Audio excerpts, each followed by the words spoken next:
Hi, it's Kelly from Chestnut Junction. Today we're going to talk about accessing that ePattern that you just purchased. The first way to access that ePattern is going to be at the point of purchase. You will have a link or a page there that will let you save, print, download from that page. Your second access to that ePattern is going to be through email.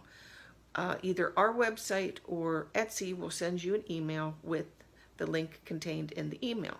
And the third way to access your ePatterns is through your account area, whether it be on our website or on Etsy. So whether it be a day later, a week later, a month later, you can go back into your account area and find all of your purchases, and your download links will be there for you.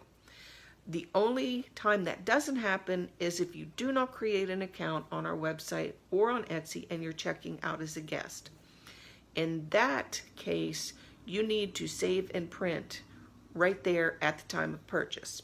If you happen to miss that, or if for any other reason you cannot find or access your pattern, just simply drop me an email.